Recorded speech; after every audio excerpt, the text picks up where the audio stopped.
So a few words in 15. I took over my father in 2005, and so I've been in charge for nearly 10 years, and I've never seen a vintage like this. The vintage is, first, in terms of weather, we've had a warm, kind of dry type of weather, and it was just perfect from day one until the harvest. It was perfect. When it became too dry, the miracle happened. It would rain a little bit, and overall, the result is that this warmth, this warmth, but not this dry, has made reds that are big, succulent, quite firm, with some nice acidity as well, a great depth. Um, the aromatics are quite nice. Now they are kind of fading away from what I'm tasting today. I'm pretty sure that by the time the wines will be bottled, they will come back. In a nutshell, for the reds, it's a spectacular vintage.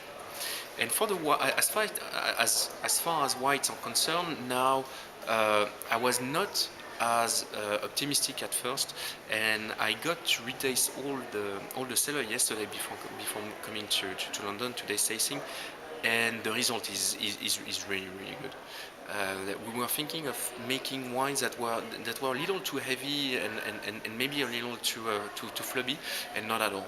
Not at all.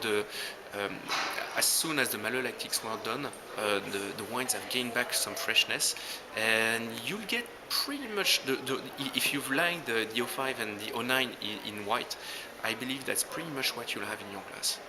That's perfect. Now, I couldn't agree more actually about the whites. I think they've changed quite a lot. Yeah. Since so. May, they've tightened up, they're focused, and they're more streamlined now than Absolutely. they were. What about for people who are beginning on their Burgundy journey, if you like? Where would you suggest they start in terms of your portfolio? It's a great vintage to begin to begin in Burgundy, because what we tend to say, and it's very true, is for the top vintages, and 15 is one of them. You should really focus on the entry-level wines. Go for some Gevrey Village, Chambol Village, Nuit Saint-Georges Village for the reds, or some Chablis. There are some spectacular Chablis, some Saint-Romain, maybe Meursault for the whites. The value you'll get for those wines is spectacular. Of course, if you are more of a passionate, and if you do have big means, then you should go for the top wines, because those wines, top wines on the top vintage, will be collectible. If you're a true wine lover, passionate, and who drinks, go for the village wines. And we're talking collectible rather than a wine that people might speculate on, because really you want to see these wines in people's cellars, don't you? You never know what. At the end of the day, we cannot prevent people from speculating. Now, what I see is that on Burgundy, the quantities are so tiny, and people so passionate that very few of them would speculate. Most of those wines, if not all those wines, I'm talking for the top wines, they are on the market today. They might be on the market for another couple of weeks, and then they will be gone. Yeah.